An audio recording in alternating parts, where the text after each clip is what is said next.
Hello, good morning, good afternoon, wherever you are. This is Tim Fairhurst from ETOA. Welcome to today's webinar on ETIAS. We're just going to allow all the registrants to join us, so I'll stop talking, but you're in the right place for a very good discussion, and we'll give it a minute or so for colleagues to join. Thank you.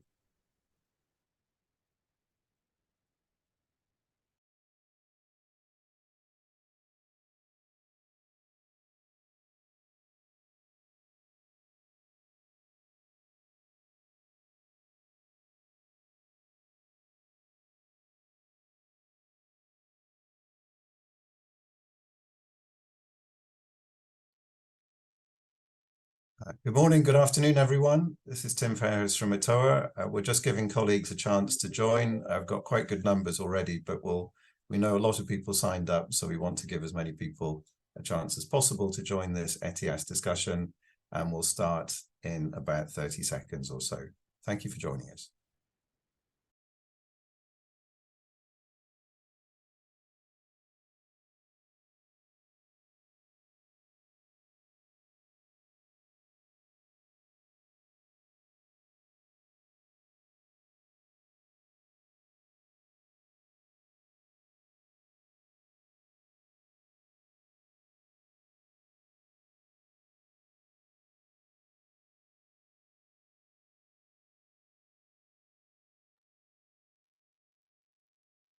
For the third time, and I'll keep going this time. Good morning, good afternoon, good evening, wherever this finds you. Welcome to ETOA's webinar on ETIAS, the facts.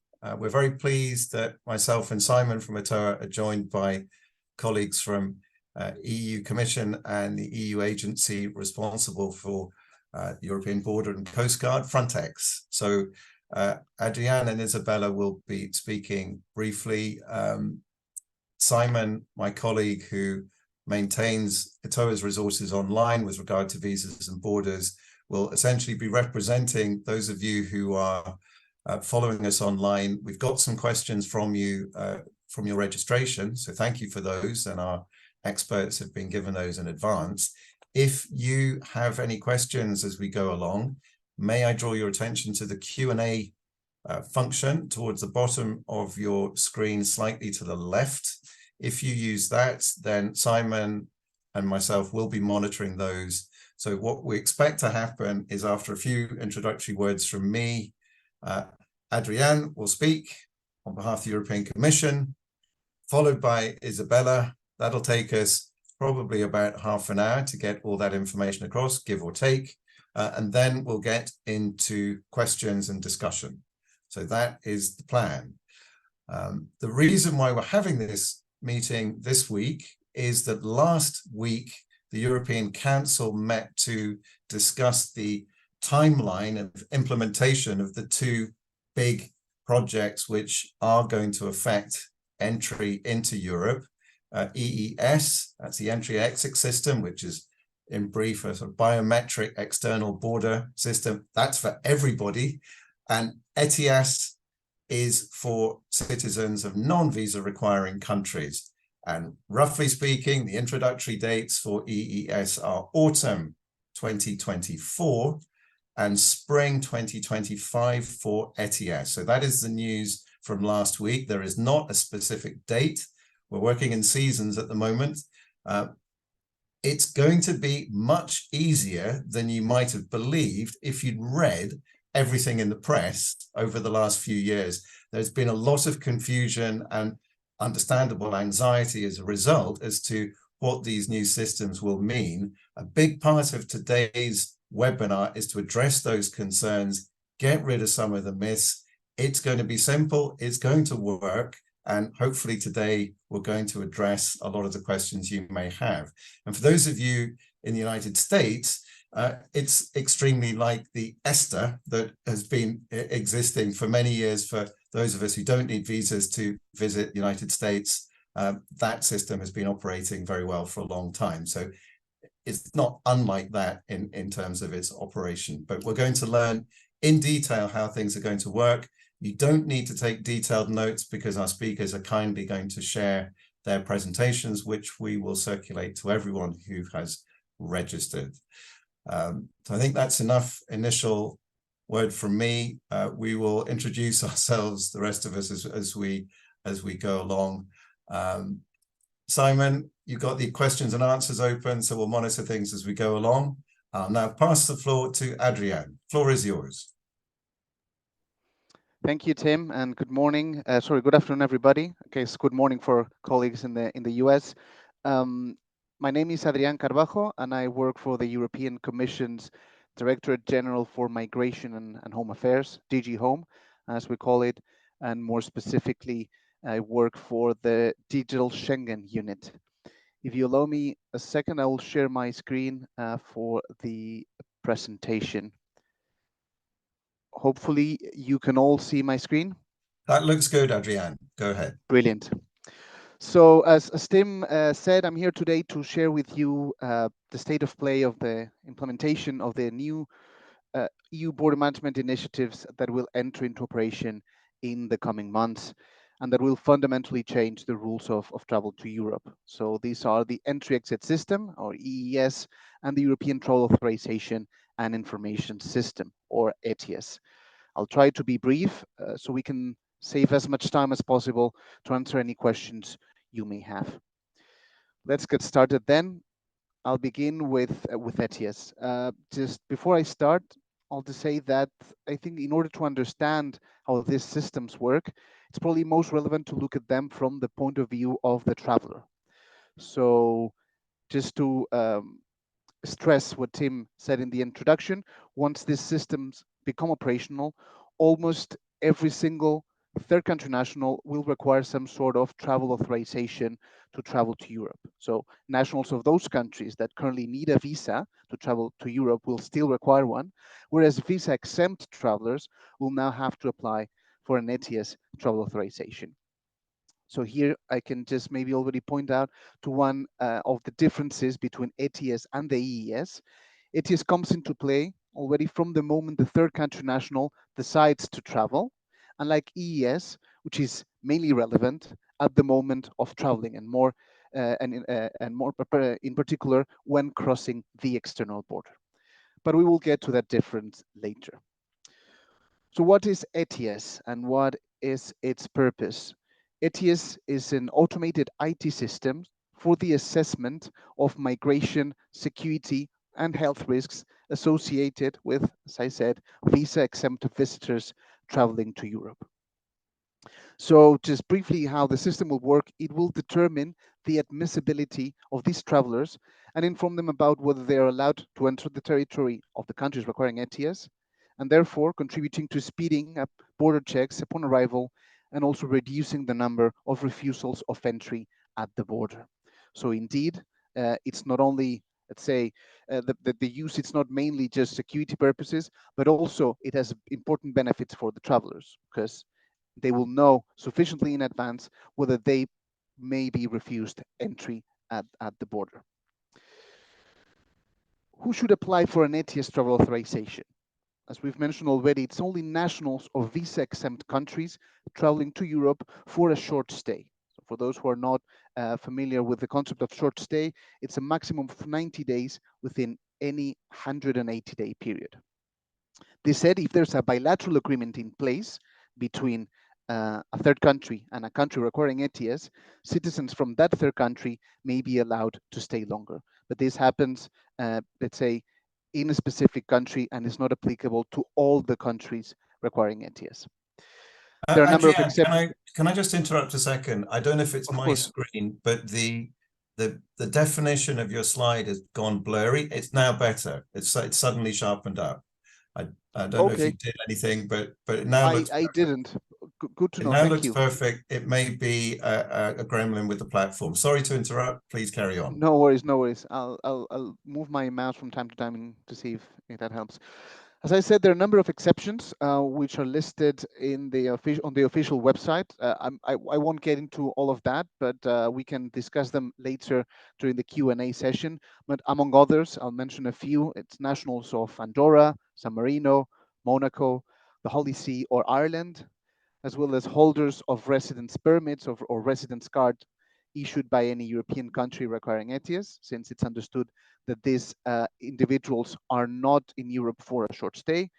Also, holders of diplomatic passports are exempt from the requirement to hold an ETIAS travel authorization, as well as, for example, civilian, air, or sea crew members when on duty.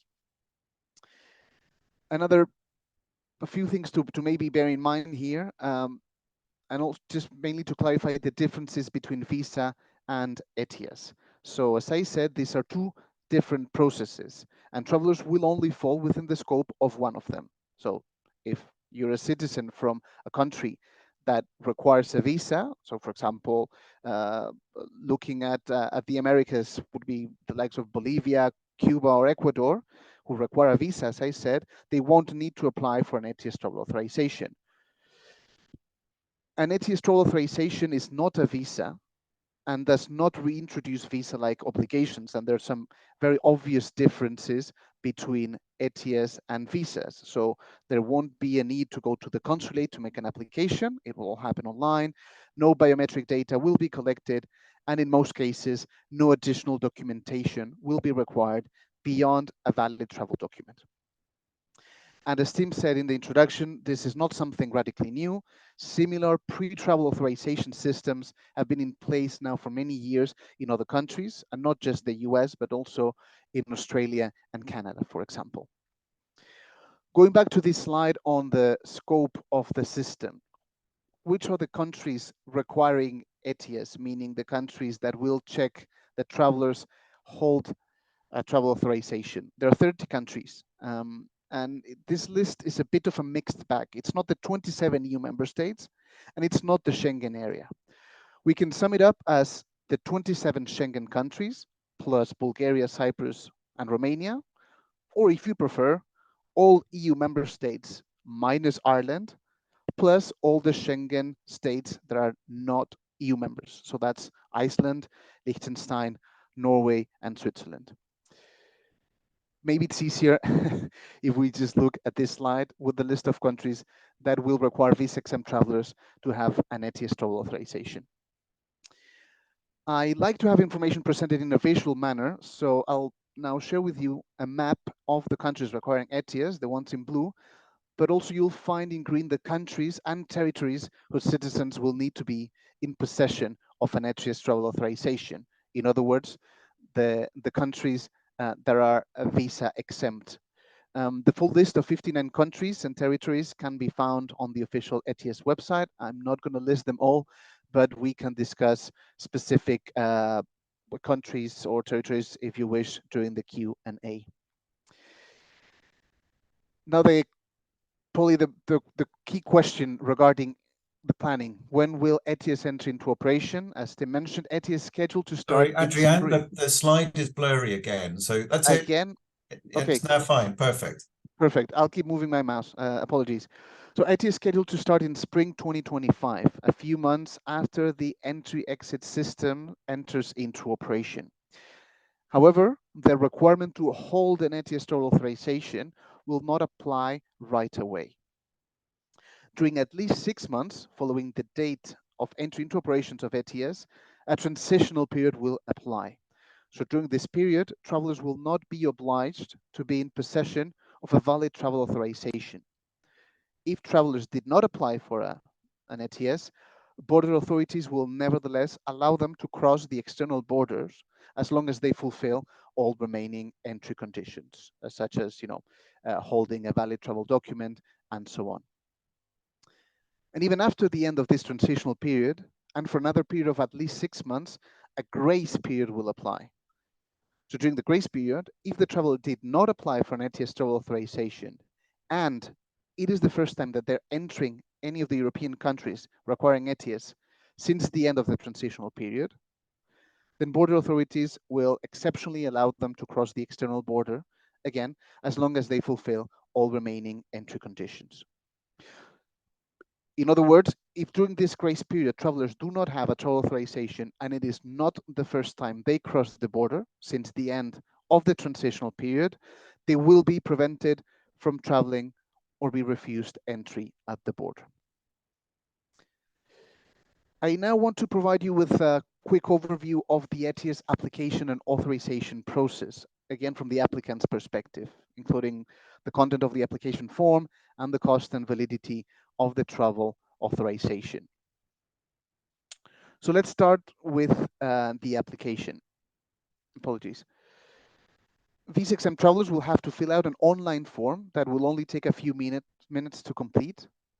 And for that, travelers only require, apart from obviously internet connectivity, their passport and credit card. In most cases, so we're looking at maybe 95% of the cases, applicant will receive a decision on the travel authorization within minutes of submitting the application. It is possible, though, that the processing may take a bit longer, up to 4 days. And exceptionally, just in exceptional situations, the application process may take up to a total of 30 days if applicants are requested to provide additional information or invited to an interview. But again, we're looking at exceptional situations. In any case, our advice for applicants is and will be to apply as soon as they decide to travel. Also, I'll add that the application form will be available in all EU languages. For the time being, we have no mock-ups or no images that we can share with you of how the application form will look like, but we can already share with you or provide you with the type of information that will be requested from applicants. Basically, we're looking at personal information, identity It's information. blurry again, Adrienne. Sorry. There you go. That's better. Apologies. Personal information, including name, date and place of birth, nationalities, home address, email address, and phone number. The parents' first names, travel document details, so date of issuance of the travel document number, etc. Level of education and current occupation, the country of first intended stay and the address of destination, as well as details about past criminal convictions, past travels to war or conflict zones, and whether travelers have recently been subject to a return decision. So this is what is being asked, not more than this. It is important to mention that applicants are responsible for the authenticity, the completeness, and the correctness of their personal information. So if there's a mistake in, say, a name or a passport number, their ETIAS travel authorization will not be valid and they will not be allowed to cross the border. So if an applicant realizes that he or she has made a mistake after submitting the application, the fastest and the most convenient way to correct it will be to apply for a new ETIAS travel authorization. Another option is to request a correction of the application, but the processing of this request may take up to 30 days. So again, apart from saying that travelers should apply as soon as they know that they're going to travel, it is important that they bear in mind this when applying, that if they make a mistake, they may, and they submit a correction, it may not arrive on time.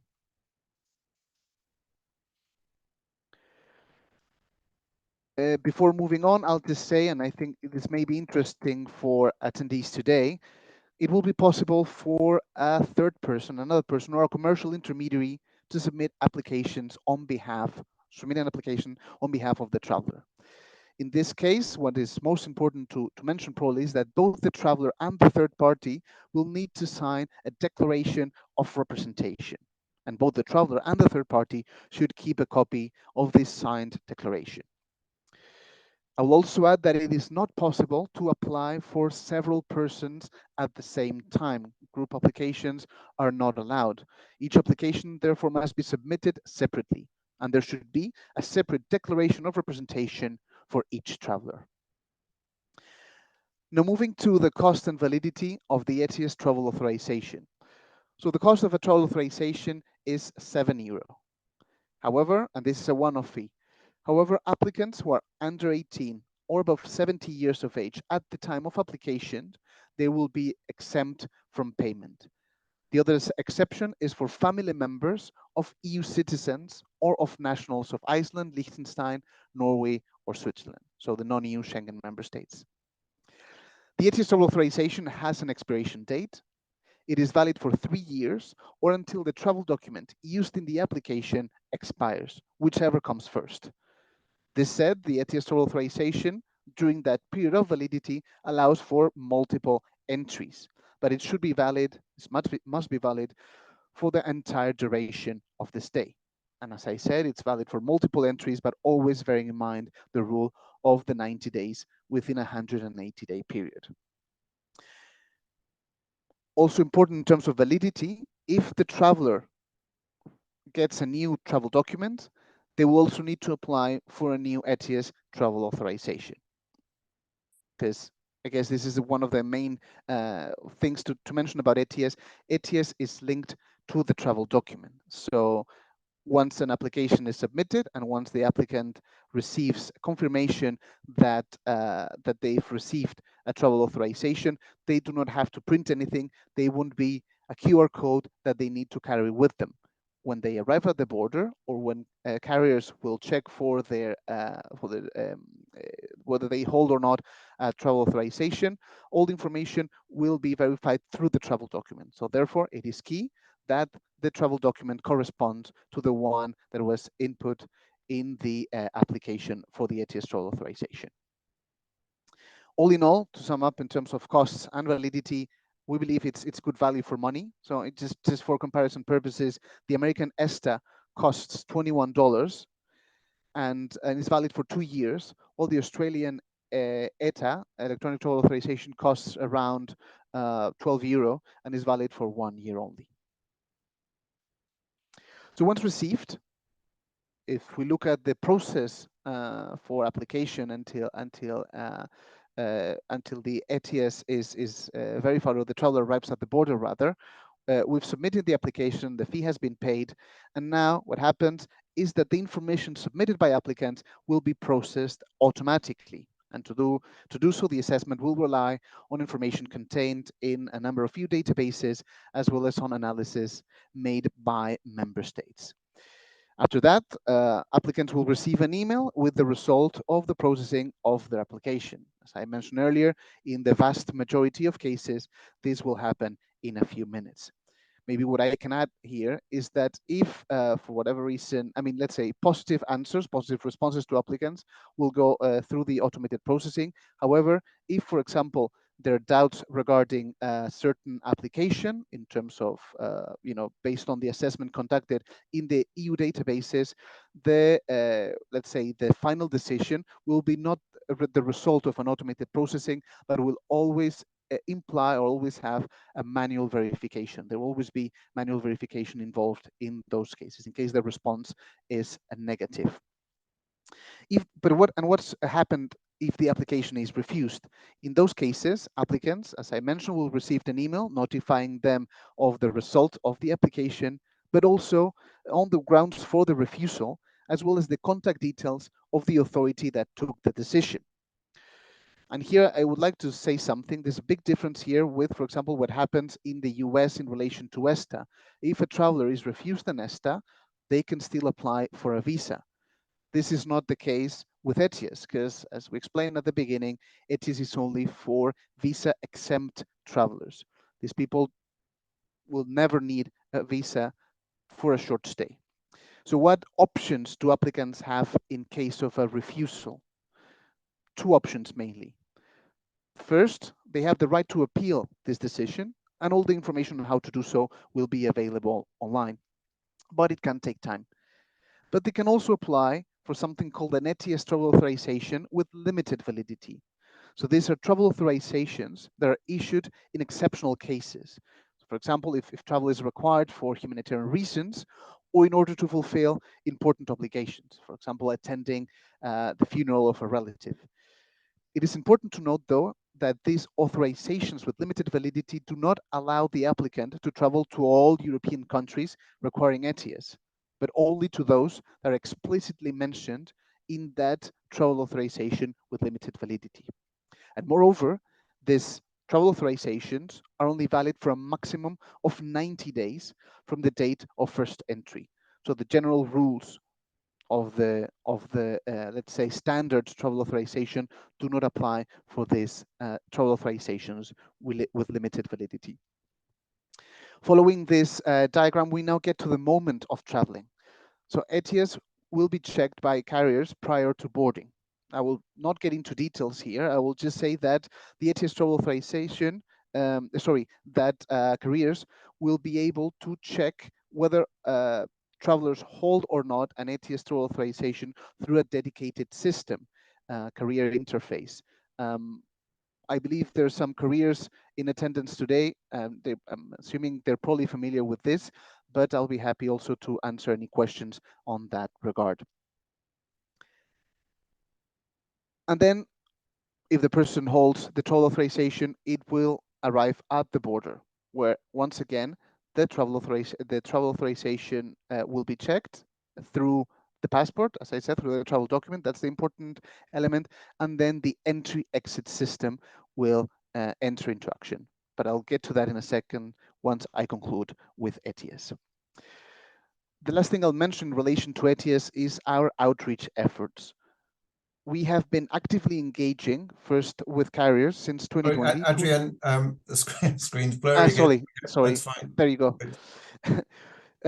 First, with regards to carriers, we've been actively engaging with carriers since 2020 to inform them about the new travel requirements, including the need for them to check that travelers hold an ETIAS travel authorization prior to their travel. We have also organized several information sessions with embassies and diplomatic missions of third countries in cooperation with the EU, with the European External Action Service, so these countries can then inform their citizens accordingly. Most importantly, we're also launching a big information campaign to reach out to travelers and ensure that they're well informed of what is coming. This campaign will be launched 6 months before the entry into operation of ETIAS, and we are producing leaflets, videos, posters, and many other media products that will be distributed on the official Commission's communication platforms, as well as in specific geographical locations.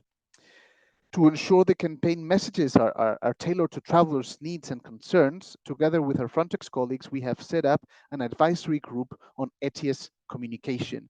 This is a forum that meets every 2-3 months for industry stakeholders to discuss key issues related to the implementation of ETIAS and identify ways of improving our outreach efforts. And our colleagues of the European Tourism Association are one of our most active members, for which we are very grateful.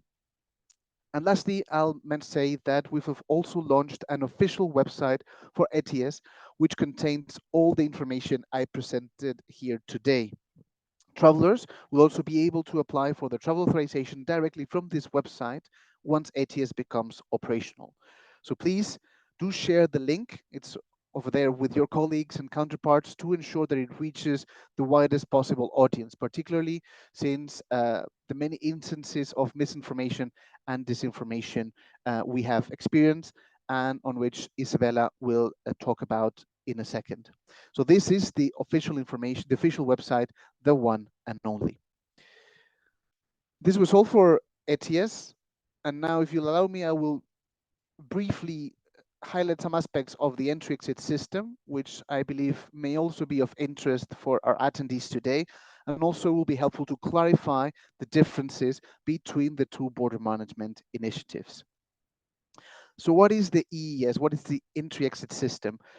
This is an IT system that will register the entries and exits of all third country nationals traveling for a short stay to and from 29 countries using the system. So unlike ETIAS, it affects both visa exempt and visa required third country nationals.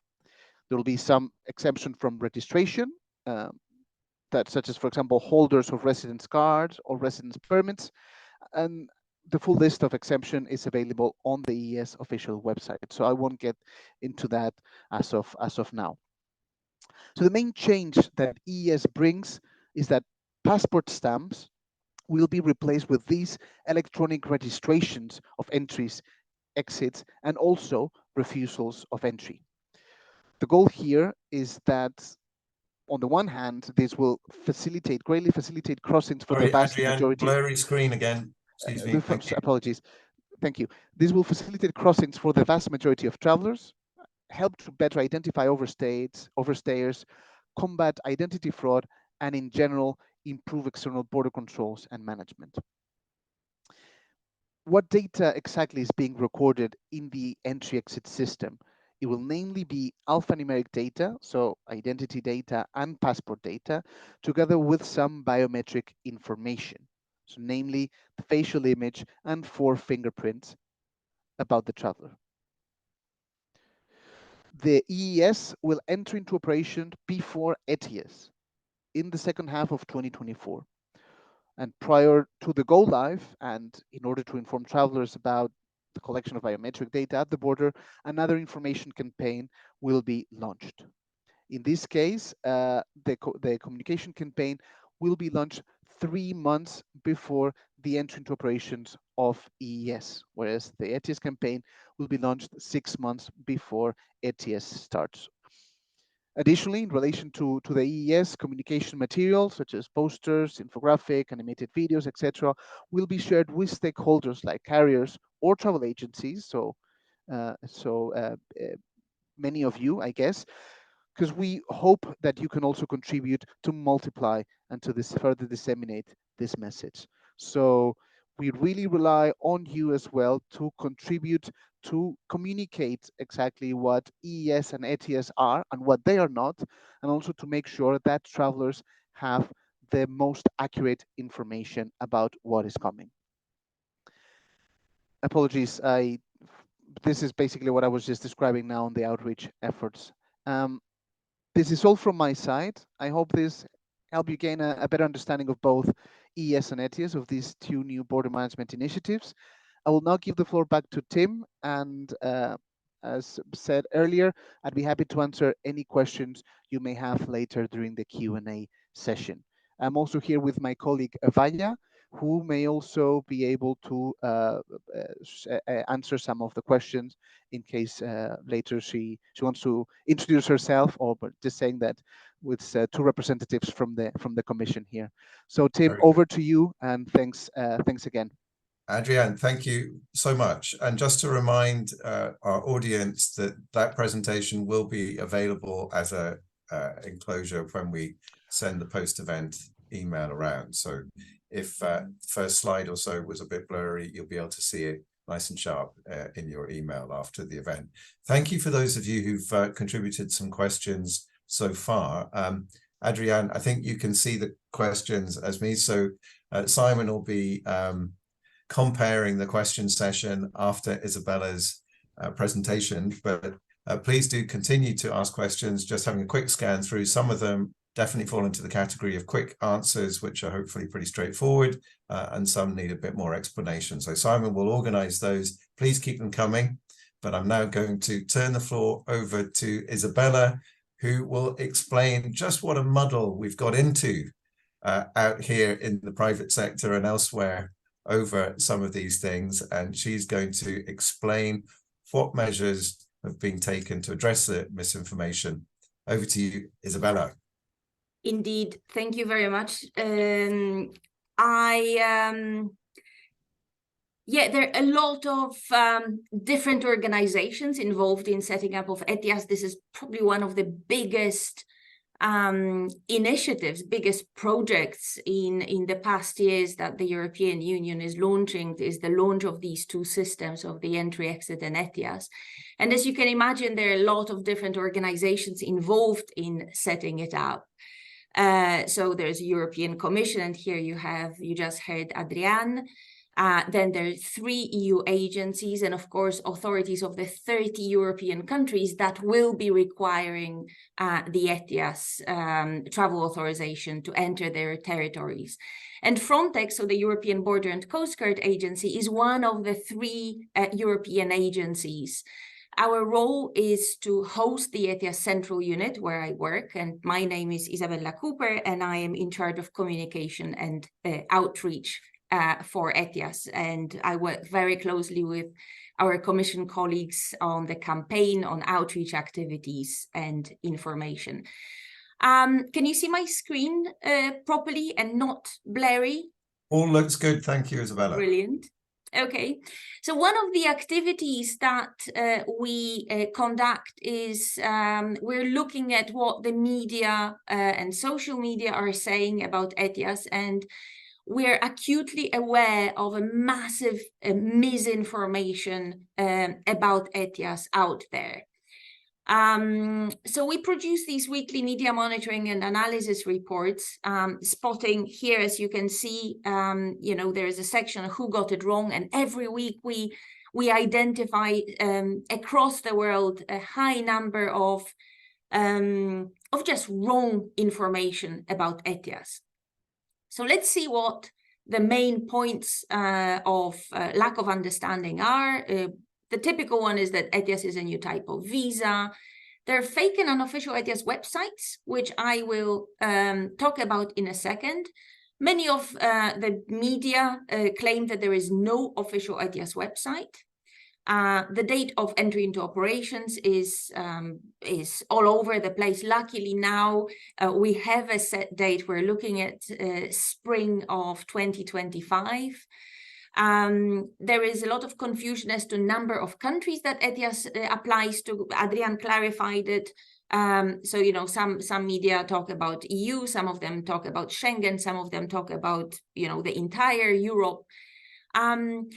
Part of the wrong information, Adrian also mentioned that applicants who are under 18 or above 70 will not be required to pay for the ETIAS, whereas there's a lot of information out there claiming that only travelers between 18 and 70 will need an ETIAS, and we're definitely working hard to clarify it, and we will be looking for your help also to set the record straight when it comes to this. A lot of recent reports indicate that medical information is necessary to apply for an ETIAS. This is absolutely not true. And there's also a rather unhelpful advice that if a traveler is refused an ETIAS, they should apply for a visa. Very much like how it works in the US, this is absolutely not the case. Travelers can appeal from this decision, but they cannot apply reapply or apply for a visa. Now let's look at this penultimate piece of news about medical information. This came up out of pretty much nowhere, as those who follow media quite closely know. The Limited Times, which is a daily, mentioned that among the sort of a number of elements that will be required to apply, you know, marital of information that travelers will have to provide, such as marital status, employment status, criminal history, and other data, which makes sense. There's a mention of a rather unhelpful mention of medical status. And this is just an example of how a piece of information that somebody published can travel all over the world. There is a Dr. Claire Craig, who tweeted, "It is expected that the European Union that ETIAS will be operation 2024. This is not correct now, but she says that an application will be refused if the applicant is considered to pose a high epidemic risk. High epidemic risk is a wording from the regulation, but certainly not in the context of refusing of the ETIAS application. But then her comment goes, even after vaccination failure. And it must have been that little syringe emoticon that unleashed absolute hell over, you know, throughout social media. So the comments, I'll just show you a few examples. You know, there were comments, time to leave the EU, it's now a totalitarian regime. There are calls to rise up and start to fight against them. Not sure who is them. Big Pharma will gain millions from the jabs imposed. Again, there is no mention in the regulation or in any official communication of the European Union that medical record will be required. But the story just kept gaining speed. You know, it spoke about Big Pharma gaining massive amounts of money and putting them in their pockets. You know, the world being turned upside down, nothing to do with health and everything with control. You know, it's about complying with tyranny. Yeah, it really wasn't very good. And then the last one focused on the World Health Organization with the images that we have been, with the unhelpful coverage that we have been all sadly too familiar with during the pandemic. Now, this particular case of actual probably disinformation created an over 500% increase of visitors to the to the ETIAS official website. Now, what we do together with my commission colleagues is we write articles and we put together little videos that we publish on the ETIAS official website under Info Corner. I will show you where it is, where we where the European Commission tweeted these myths and facts about what travelers and travel and tourism industry partners should know about ETIAS. So what is wrong and what is correct. Another example of misinformation or disinformation about ETIAS, and this is just the beginning. We really need to be aware that we're still almost a year and a half before ETIAS is actually enters into operations, and we're already seeing these reports. So we'll definitely need to work hard on countering these, on setting the record straight, and we'll certainly need your help in doing so. So Donald Trump, a couple of months ago, made an electoral plea that if elected, he would put an end to the ETIAS requirement. Now, this statement has generated an unprecedented 1 million visitors to the ETIAS website. As you know, this is just a comment. You know, European nationals and all visa-free nationals are required to have an ESTA when traveling to the US. The decision about ETIAS for visa-free nationals has already been taken by the European Union, and it will be effective as of 2025. Now, this statement, again, has generated almost an 800% increase of visitors, and this was certainly very positive because it showed that many members of the public actually went to check what ETIAS was and what the new requirements was. So hopefully that statement did help making the public aware about these new travel requirement. Adrian mentioned a few. I'm not going to talk too much about this, not to waste your time, but we do quite a lot. We're quite active in making sure that the correct information reaches the right people. We've created a press officers network of over 110 members, which are communication officers from EU institutions and member states. Then we have this ETIAS advisory group on communication that our colleagues from ETOA are a very active member of, but it gathers, you see here, members of representatives of transportation, tourism industry, travel sector, across the world. We're also expanding our work with over 50 EU delegations. So these are the EU, if you want it, embassies across the world.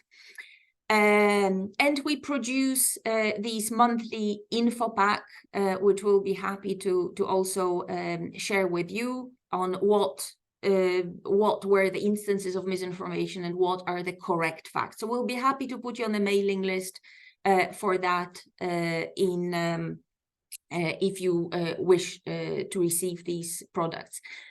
Now, something that I would like to mention here is the fact that, yes, there is one official ETIAS website, and this is the only website that travelers or commercial intermediaries, so travel agents or anybody who wants to apply for an ETIAS on behalf of others, they still have to use the only ETIAS official website.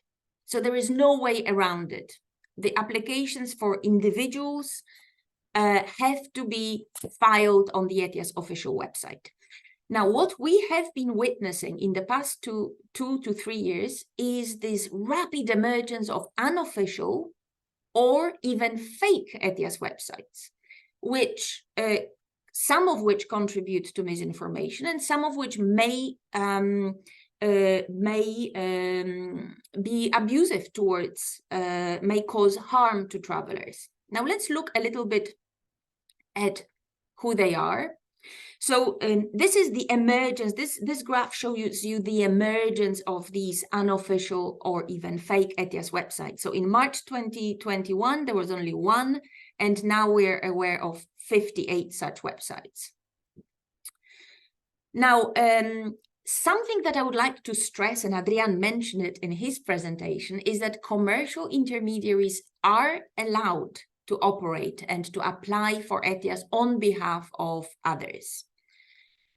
So this is something that I really want to stress, because many of these websites probably belong to genuine commercial intermediaries. However, some of these websites already collect personal data of users in form of a questionnaire. Some of them already request the visitors to provide very sensitive data, so personal data, credit card numbers, home address. One of these websites even claims to have processed no less than 671 ETIAS applications. And these statements ring alarm bells, because we know that ETIAS isn't even in force yet, the system isn't operational yet. So how can these websites have processed already ETIAS applications, right? One of these websites offers a 40% discount for early applications if travelers apply, provide their details and their credit card numbers. Again, alarm bells are ringing quite loudly here. Some of them use EU logo, and this is clearly illegal, because they know nobody except for the European Union or its institutions, its bodies can use EU logo. So this makes us think that they are fake websites. And they do have worldwide reach. And what is quite concerning is that many of them are quoted by the media quite widely. Now, what is another element is that some of them are tailored for travelers from one specific country. So, for example, there are 3 such websites in Japan that we're aware of. Others target Mexican travelers, so Mexican nationals traveling to Europe, or, for example, in Spain, so travelers, they cater to travelers traveling to Spain as the destination country, or to UK nationals. Some of them just copy and paste the content of the official ETIAS website. This is probably, I don't think, Adrian, you're a lawyer, I don't think this is the copyrights is much of our concern here, and certainly provision of correct information is our priority here. So so that's not too much of our concern, but certainly what we are aware is that some of these fake websites and many of the unofficial websites, and I'm very keen to make this distinction, approach proactively tourism associations, air carriers, or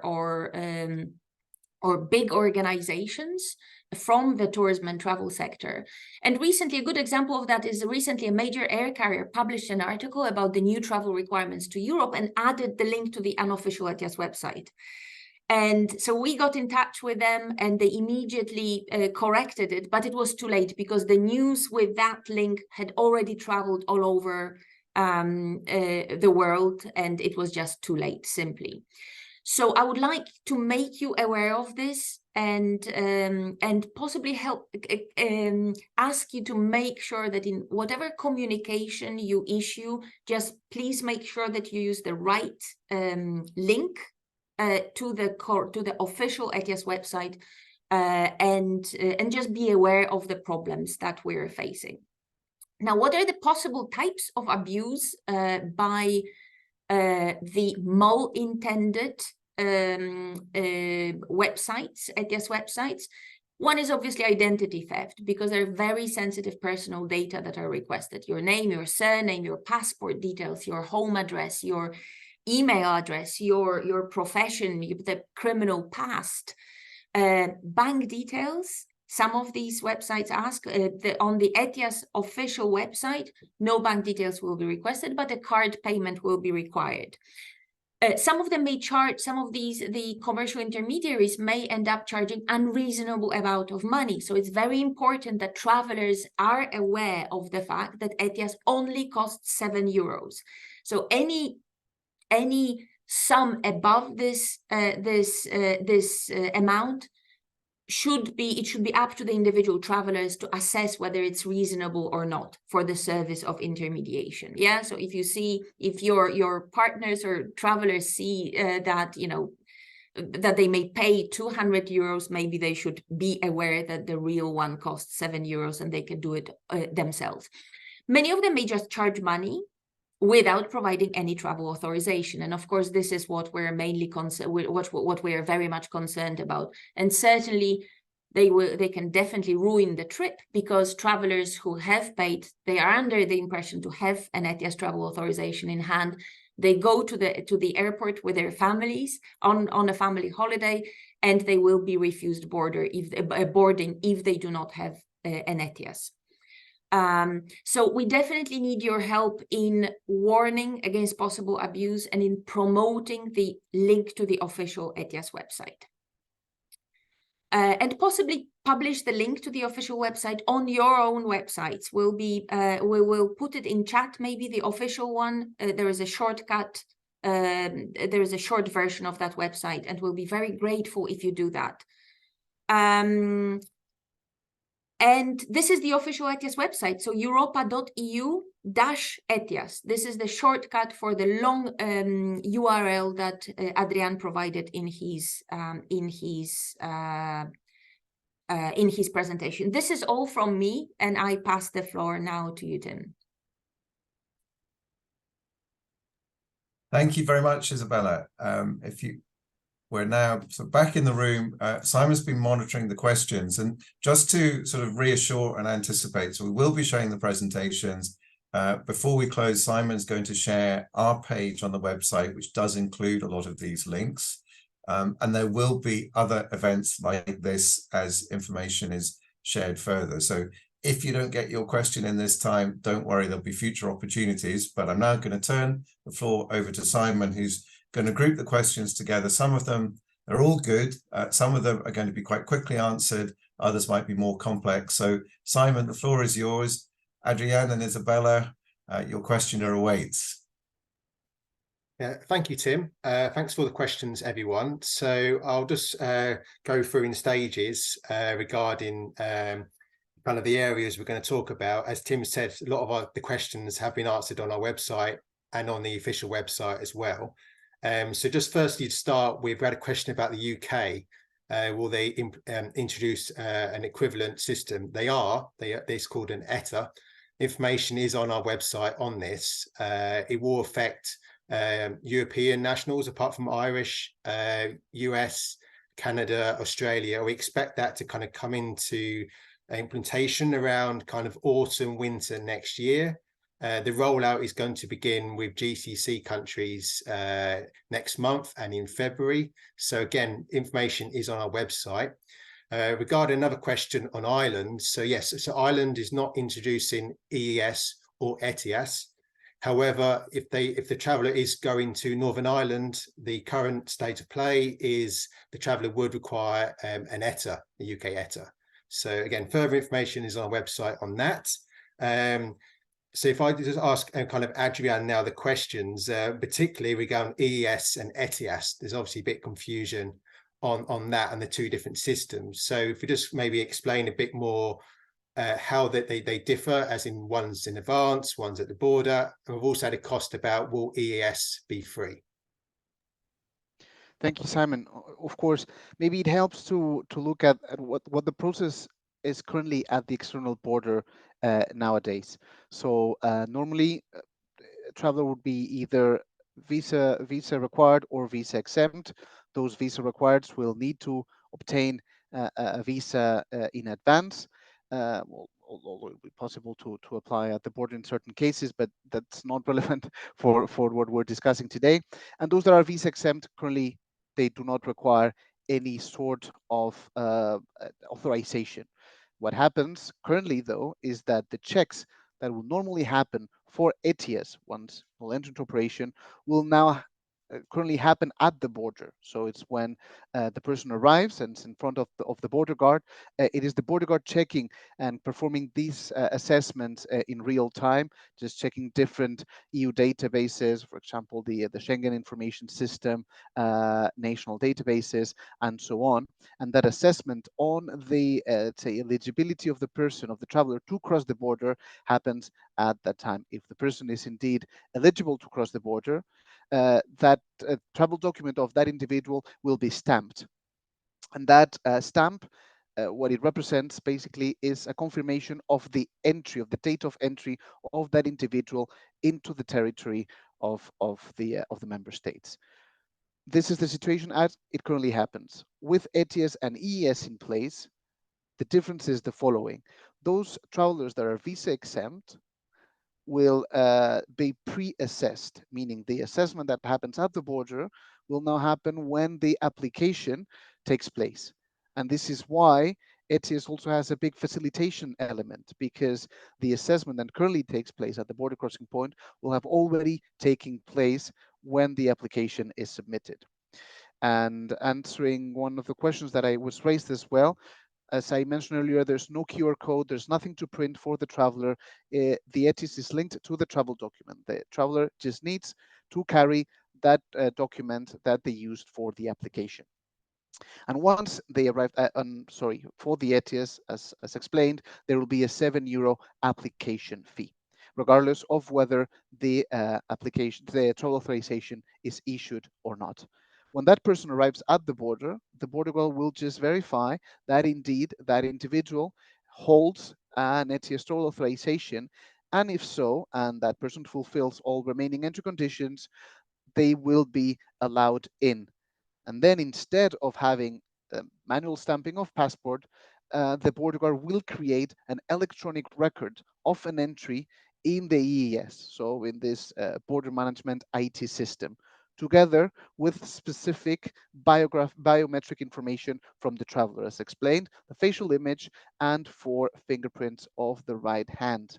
There are a number of exceptions to this rule. For example, children under 12 won't need to provide a fingerprint, but this is what EES is mainly. It's just an electronic registry of entries, exits as well. So again, instead of getting an exit stamp on your passport, you just simply will be added to the database, as well as refusals of entry. So if you're not allowed to cross the border, that would also be mentioned in the EES. Thank you, Adrian. If I can just stop there, I'm just keeping an eye on the clock, and I can see there's a few others, some of which are about school groups and sort of multiple entries. So hold that thought. But Simon, if you'd like to just fly through some of the ones that we've seen in the questions, just to try and get as much done as possible. Sorry to interrupt. Yeah, so I've seen a question regarding citizens with dual citizenship. So yes, it is based on citizenship. So if you are traveling on an EU passport, that includes an Irish passport as well, then they are exempt from ETIAS application. So Adrian, can you just explain a bit more regarding how this affects dual nationals, those who have two passports? Is it permitted to have two active ETIAS kind of in play at the same time? Yes, the issue of the dual passports is indeed quite tricky. Let's say the first scenario would be when that person is a third country national. So, for example, that person holds a passport of say the United States, and it's also an EU national. In this case, let's say our advice, our guidance would be that that person travels always with the EU passport. Reason being, on the one hand, just looking at a pure legal perspective, EES and ETIAS are meant to are databases basically that will only include information from third country nationals. So if you're an EU national, not only you don't need, let's say, to apply for an ETIAS authorization and be registered in the EES, but you cannot be registered in those databases. So in this case, our advice, obviously, we cannot impose this as a measure. We cannot ask individuals to travel using the EU passport, but certainly would be a recommendation. It's also, we believe, in their benefit for a number of reasons. First, obviously, in the case of ETIAS, it's quite simple. You would save €7. You don't need to pay for that. But also, the main problem is that border guards will not necessarily know that a person holds two travel documents, and in fact, it is possible that the system will detect some sort of dual identity here, and that may cause problems for the traveler. Again, I won't get into details on that, but all in all, the advice is that indeed those that are holders of a new passport, apart from passport from a third country, to actually travel with that document. Okay, Adrian, again, we're at time. Can I just double check that you and Isabella can stick around for another few minutes, because we've got a few questions left. Yeah, no problem.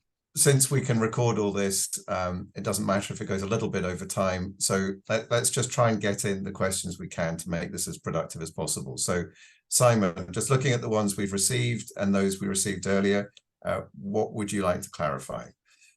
Yeah, so just on the application process, so we've had questions regarding kind of, do we have to travel with a QR code, or they don't, or is it linked to the travel document?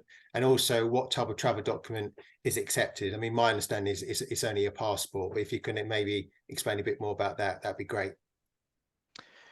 Yes, to simplify, it is mainly a passport. Yes, so that's the idea behind it. Yeah. Okay, and also we've had questions regarding those on repeat visits. So regarding their country of first travel might be France, but then within the 3 years they are going to, say, Germany or Italy. Will they need to apply for an ETIAS each time, or will that be accepted throughout? As explained, during those 3 years, ETIAS is valid for multiple entries and is valid for travels within the territory of the countries requiring ETIAS. The only rule, as I said, with regards to this sort of internal travel, is the rule of the 90 days within a 180-day period. But indeed, if you're traveling, let's say you're going on holiday traveling from the US to France, Germany, and Belgium, for example, you don't need individual ETIAS applications for each country. The ETIAS travel authorization will be valid for that visit, as long as, again, you don't overstay. You don't go beyond that short stay limit of 90 days. Great, thank you.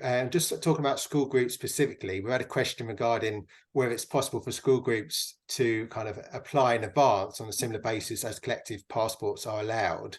I think you mentioned earlier it had to be single, but if you just maybe explain a bit more about school groups and the impact on that. Indeed, as explained, the general rule is that individual group applications are not allowed. We understand that there are specific groups, more kind of a vulnerable situation, let's say, and we're in close cooperation with the member states to ensure that these groups, particularly children, are let's say, or that member states pay the necessary attention to this situation.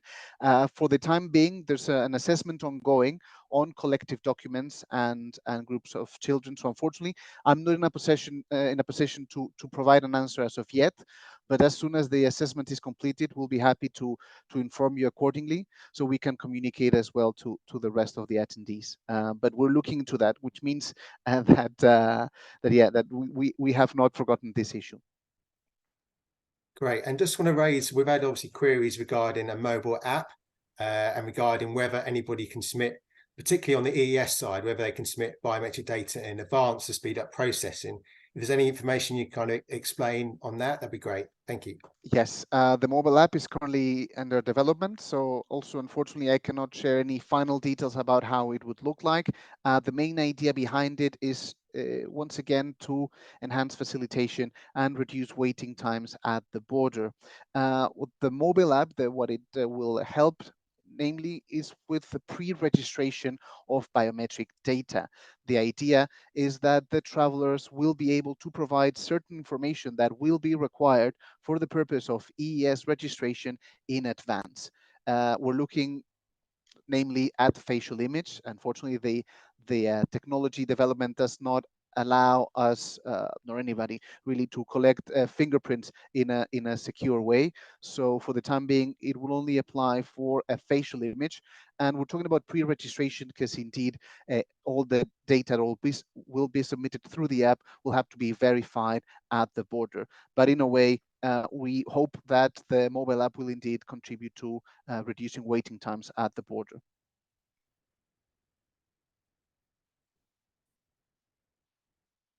I think you're muted now, Simon, sorry. Yeah, thank you, Tim.